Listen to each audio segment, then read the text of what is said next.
Hi, this is Dr. Andrew Hahn, and this is episode 36 of Guided Self Healing Fearless Living. And again, we are continuing on with going through the book we've just finished writing. The book is called The 1 Hour Miracle, and if you have an opportunity to buy the book, you can go to Amazon, and we still are 2.5 months away from its being published. So if you could pre-order the book, that would be lovely. And of course, send it to your friends as gifts or whatever, anything that you would like to do. Because to be perfectly honest, we would be really grateful if you do pre-order the book, because it gets us into better book reviews and it gets us better interviews. And we just want to share and spread this work. So you can go to Amazon or any place and just order the 1 Hour Miracle, and we'll see what happens. That's a call to action. Anyway, we're now up to chapter 2 of the book, which is about understanding and healing the symptoms that we have and the suffering that accompanies them. So let's start off by talking about why people come for healing, which is really the same as what causes suffering, because people come because they're suffering. That's why people come. So let's go back to our basic premise. We believe that people come for healing for only one reason, which is that they are suffering because of trauma. Now, trauma in our way of understanding things means only one thing. It means that there was something that couldn't be taken in stride or handled and integrated into our lives. And that's why people come. So trauma for us is not something that's just an horrific event. It's anything that subjectively cannot be handled and integrated. And the way to think about this perhaps is it could be some horrific, awful event, or it could be a small event, or it could be an unusual event. It could be anything. But no matter what, if we can't handle it for whatever reason, we get stuck. And perhaps a way to think about that is what we might call total load theory. And so, if we're close to the edge and a little something happens, we go over the edge and we hit a tipping point, or we may be far from the edge and have a horrific thing happen and go over the edge. But that's the key, is once you can't handle it, you're traumatized and you're stuck. And stuck means that you've stopped growing, you've stopped evolving, you're just really stuck in one spot, and you keep playing it out over and over and over again. So let's look at what we mean. Let's suppose, as I think we've talked about in a much earlier podcast, you're in my office and a motorcycle backfires and you suddenly have a panic attack. Well, it's not likely, again, that you're having the panic attack because a motorcycle is backfired. But it is what that motorcycle backfiring touches in you or catalyzes in you. So let's suppose you were a soldier in a war 20 years earlier and you'd never handled the fact that bombs went off near you and nearly killed you, and you couldn't handle that. Then what we would say is you stopped growing in that moment on some level. Got stuck there. Other levels of your life continue to go forward, but that level gets stuck and you're still that soldier. And then when the motorcycle backfires, you're back in the war 20 years ago. It's not that you were having an experience, you're unconsciously living that experience over and over and over again. And in fact, you could say almost you unconsciously create opportunities to heal those experiences by manifesting them over and over and over again.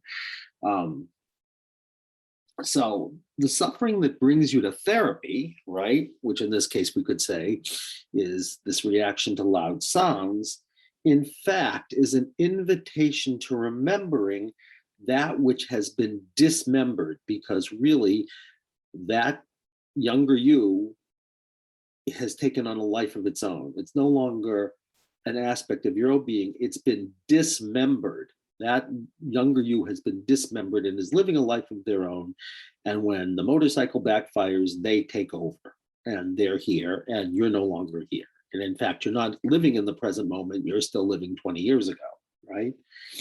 So, and what we want to know, what we want to say is that being who is here, which is the you from 20 years ago, it has a life of its own. It has its own history that started back then. And um,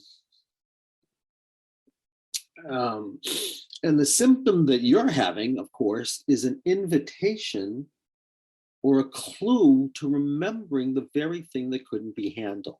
So, of course, from our point of view, when we don't realize what's going on, the symptom is horrific. But from a whole other point of view, the symptom is a way, the very symptom, the thing you really want to get away from, is an invitation to remembering the thing that couldn't be handled in the first place. So we unconsciously are creating an echo of the situation because, of course, we're not reacting because the motorcycle backfired. We're reacting because of what it catalyzes in us. So you could say that we keep bringing back to ourselves over and over and over again echoes of the original situation, which is life's invitation to fully process the original situation and be able to move on and come back into the present moment. So again, so we can review this. So once we know what causes suffering, what creates healing, and it's very simple to say, which is all we're trying to do. All healing is mastering what couldn't be handled in the first place. And that mastery means moving from being unconsciously associated with the experience that happened in the past, in this case, perhaps some 20 years ago, that we are now unconsciously associated with, and we are unconsciously associated with the traumatized one.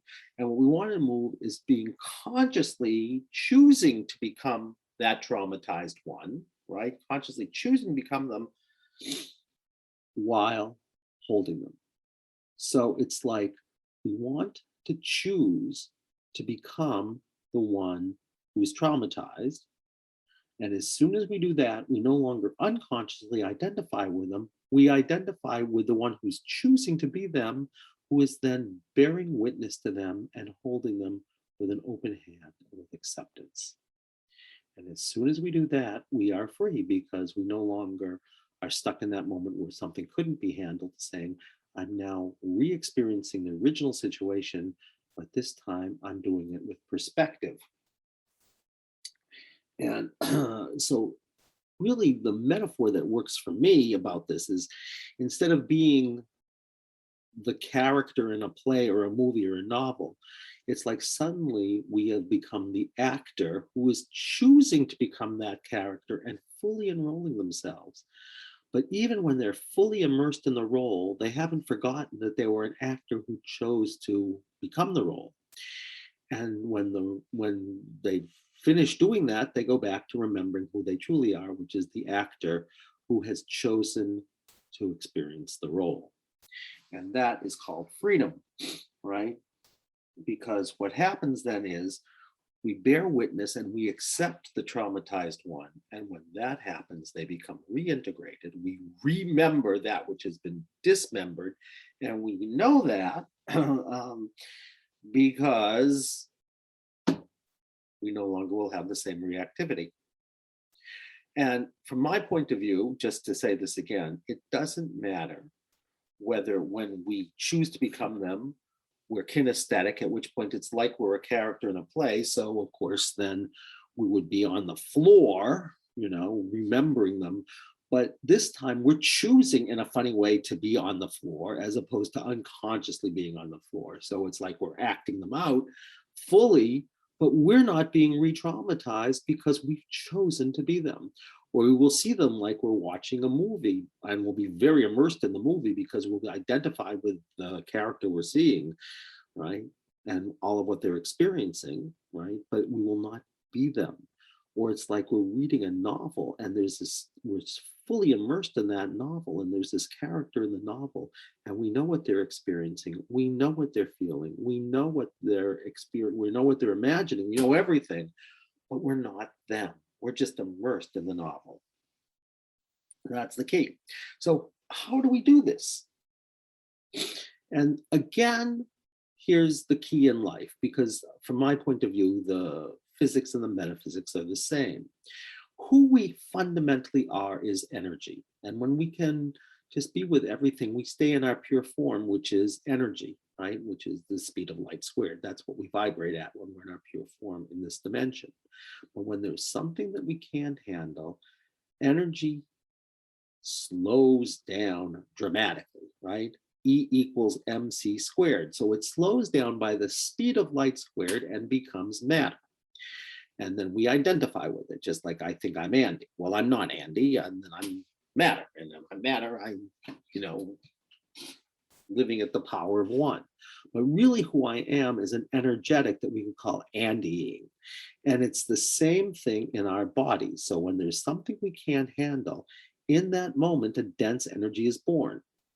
And it's just like me in that it's born in a moment, right? It has a life of its own and it's come to share something, just like I'm sharing with you. It's really the same. So, and so whenever there's something that can't be handled, there's some kind of sensation that's a dense energy that's born, or energy and verbs turn into matter and nouns that we identify with unconsciously. So when our dear friend, is on the floor having a panic attack, and I say, what's happening in the body while you're, having this panic attack on the floor? Let's say our person says, my heart's pounding fast. Then we can, of course, say to them, it's not you that's having a panic attack, whatever your name is, John. It's someone whose name, again, is heart pounding fast. It's not my heart's pounding fast. It's heart pounding fast. That's its name. The sensation is its proper name until it says, I'm younger John, or I'm a little green woman from Alpha Centauri, or I'm someone from 2,000 years ago, or whatever. They will tell you who they are, right? Because you would just ask them. And I say, what have you come to share with us? And who are you? And where did you begin? And what's happening? And what have you come to share about my panic? And they'll say, it's not your panic, it's me 20 years ago and whatever, right? So this dense energy is born in that moment called heart pounding fast. And of course, we're going to say to John, look, John, it can't be you because your little toe is fine. It's not having any discomfort. But heart pounding fast is here. And heart pounding fast and panic attack are exactly the same thing. And heart pounding fast, something's happened to them and they are having a panic attack. So what are we going to do? We're going to ask them. We're not going to assume you know what it is, John, because if you knew what it was and you knew what to do about it, you wouldn't be coming to see me. So, but I can't ask you because you don't know. But life knows. How does life know? You breathe, right? And you bring your attention into your knowing, your gut knowing about what's true subjectively, and whatever it is that they've come to share with a subjective being, and then you become heart pounding fast and you say, you tell me, I don't know what's happening. You tell me, heart pounding fast, what's happening to you? Why are you so afraid of these loud sounds? And of course, what have you come to share about that? And heart pounding fast will tell you. And the first thing you need to know is when you find out what sensation is there, let's say I ask what the sensation is again. Any answer you give me is a literal answer to the question. You can't step outside of the process. What do I mean by that? Let's suppose I ask you when, you're on the floor there, right? And I say, what are you feeling in the body? You say, I'm feeling nothing. Now, of course, you would be thinking you're saying something about in 2021, I'm not feeling anything, but in fact, I'm feeling nothing is the answer to the question. And if I ask you, where in your body are you feeling I'm feeling nothing, you will be able to tell me. And all that will tell me is I'm feeling nothing is meaning that you've left your body and you're dissociated. So you'll become, the sensation of I'm feeling nothing in gut. And then we'll say, okay, sensation called I'm feeling nothing. What have you come to share with us? Right? So that's the first thing you need to know.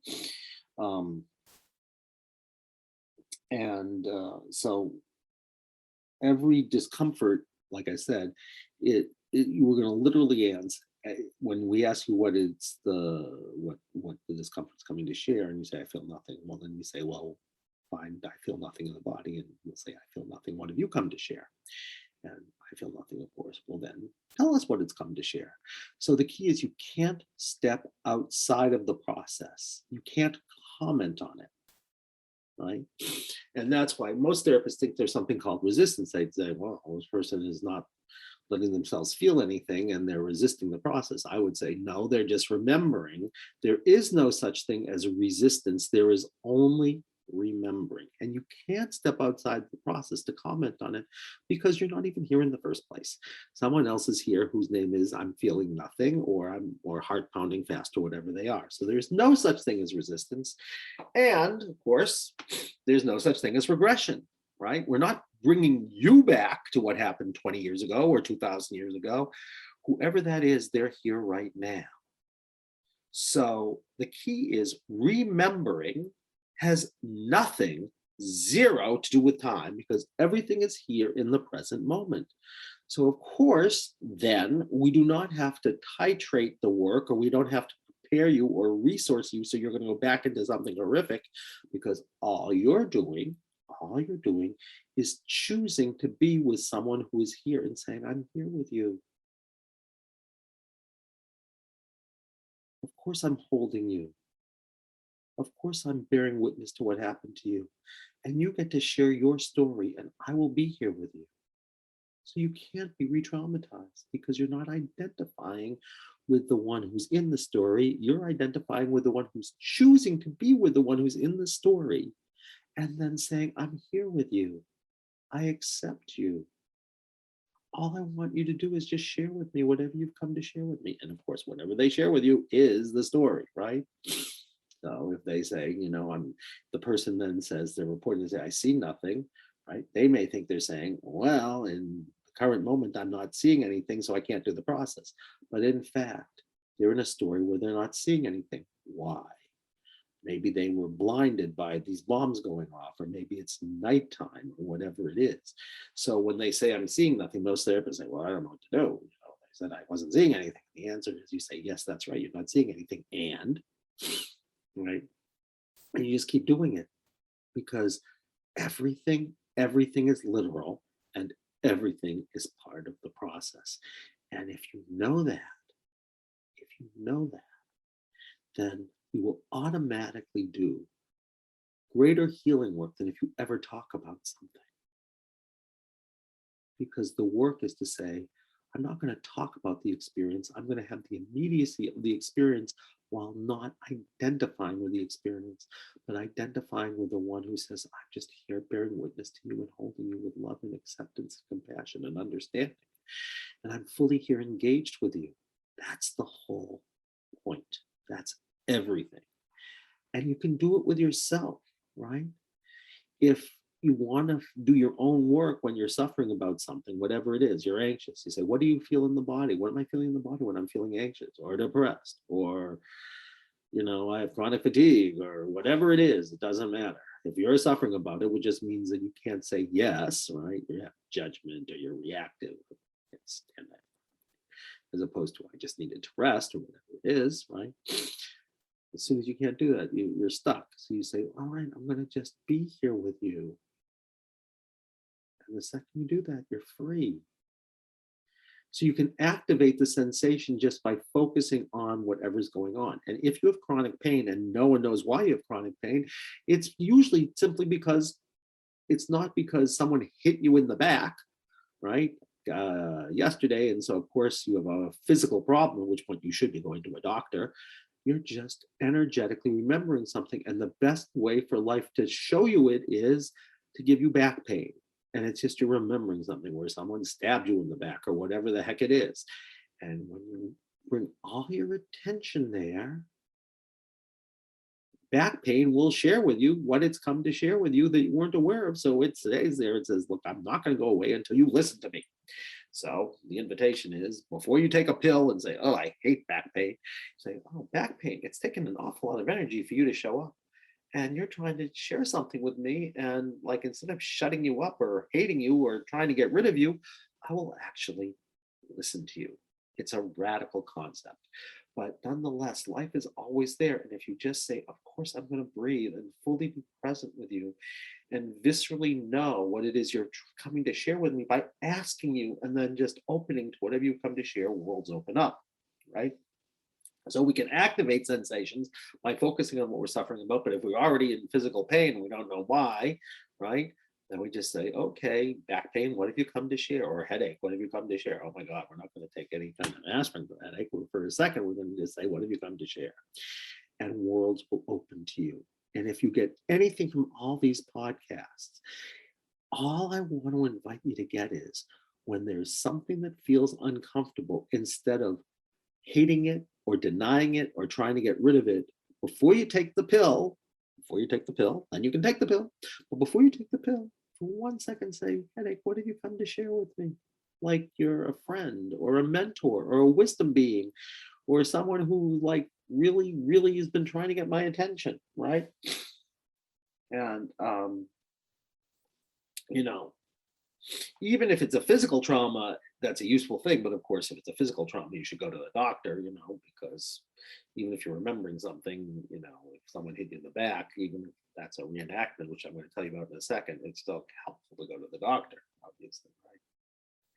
So, but the idea is that this sensation loves you, right? You may hate it, but it loves you and it's inviting you. It's like a gravitational pull. What's gravity? Gravity is love. It's saying, I want to draw you to me.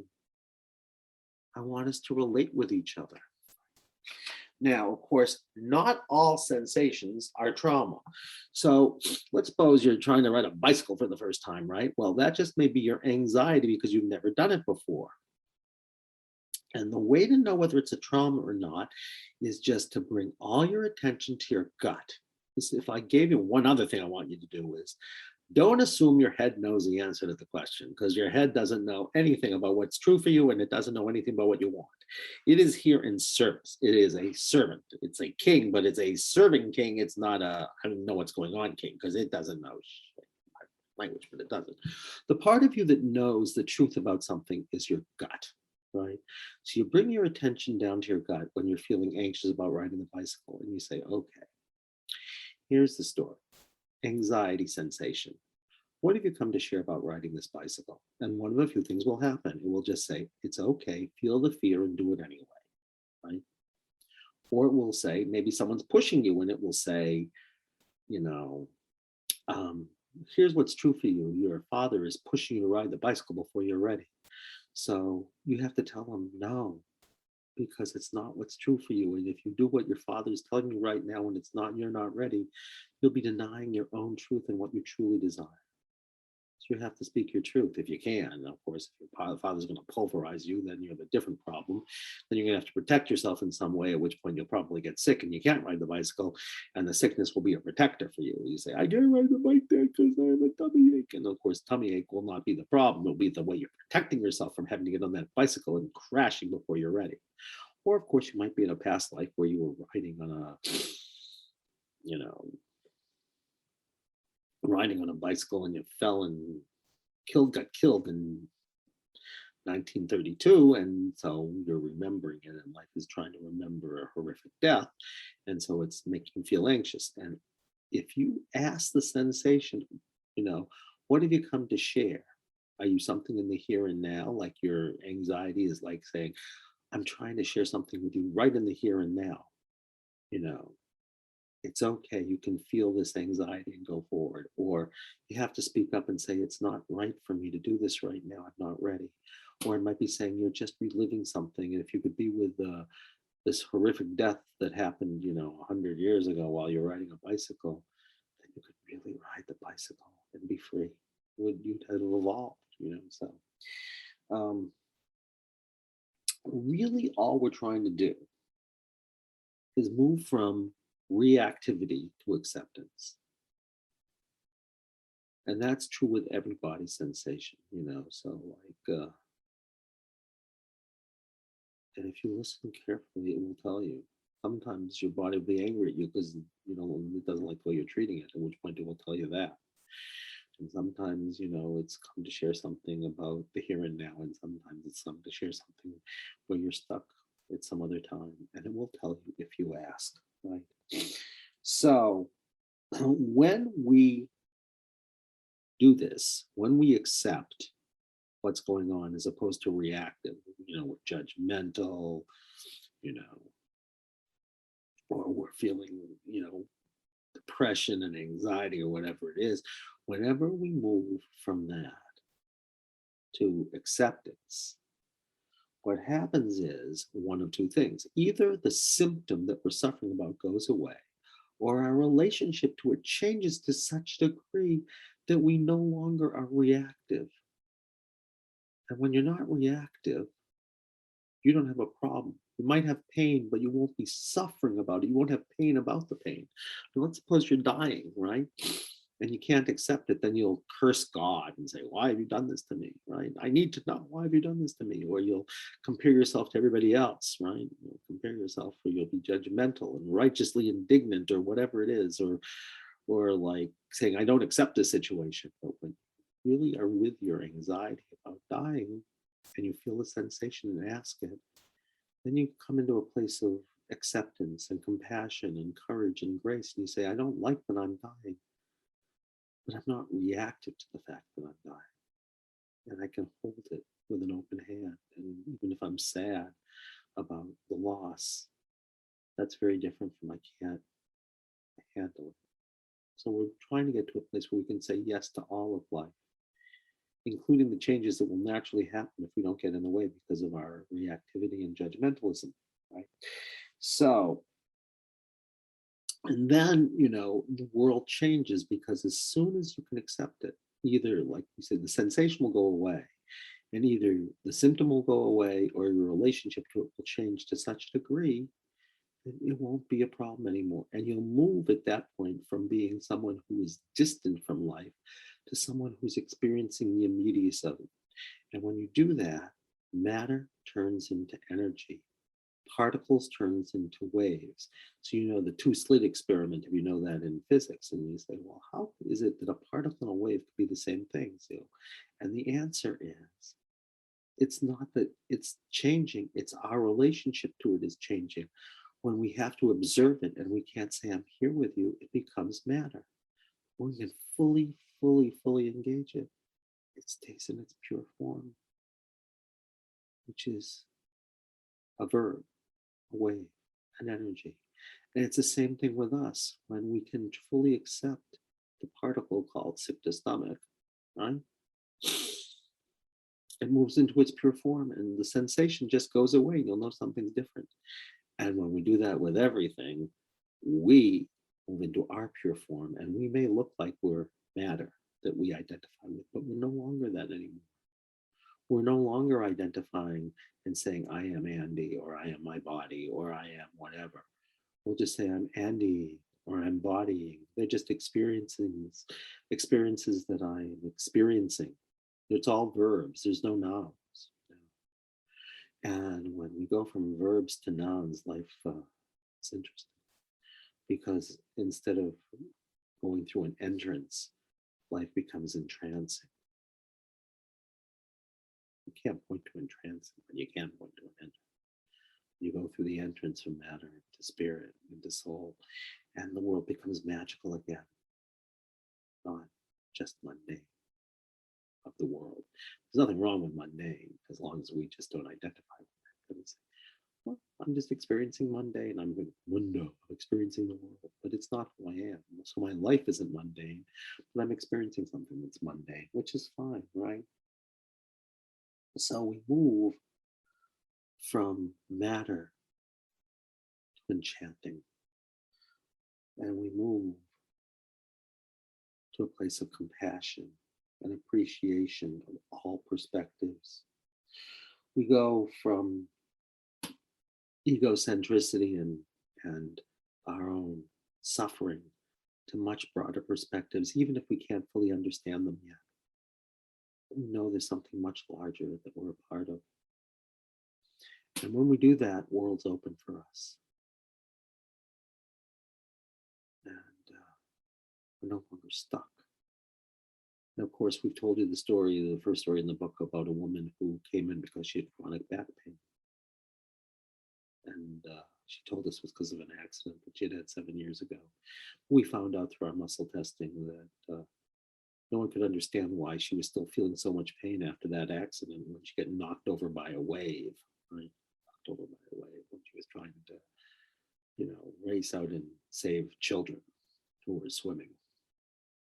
And of course, we found out that she was just stuck in a story that turned out that was 2,000 years ago, where she as a general was fighting another general in order to try to save her men, but she wasn't paying enough attention, just like she wasn't on the beach. And she gets knocked over by a wave of sand and gets killed by this other general and feels like she's betrayed thousands of men. And 2,000 years later, she has this accident. Right? She's a victim of fate. She wasn't paying enough attention to these kids who were swimming, and suddenly she looks up and she says, "Oh my God, they're in danger, and I have to race out and save them." But she had lost perspective. She wasn't paying enough attention, just like 2,000 years ago. And she gets knocked over by a wave, this time of water, and she hits her back. She hits herself on a rock in her back, just in the same place that she got stabbed in the back by this general 2,000 years ago. So we think we're victims of fate, but in fact, even things that seem like accidents, when we explore them, they may be profound synchronicities that are trying to invite us into something. But of course, we don't ask the question. We don't say, is that accident something that I unconsciously co-created with life in order to remember and heal and evolve?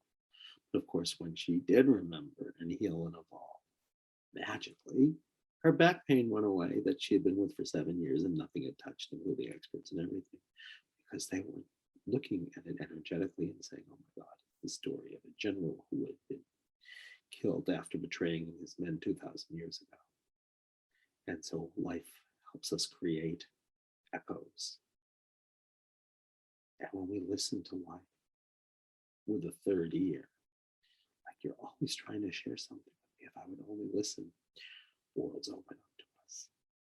And that's the invitation here, to have the freedom to say, I'm going to open to a much broader perspective and not get stuck in my parochial, egocentric concerns, but to say, what are you trying to teach me for my own evolution, for the evolution of those who are around me, and for the evolution of life itself? And when we get there, life becomes truly meaningful, even when we're going through things that are so horrendous.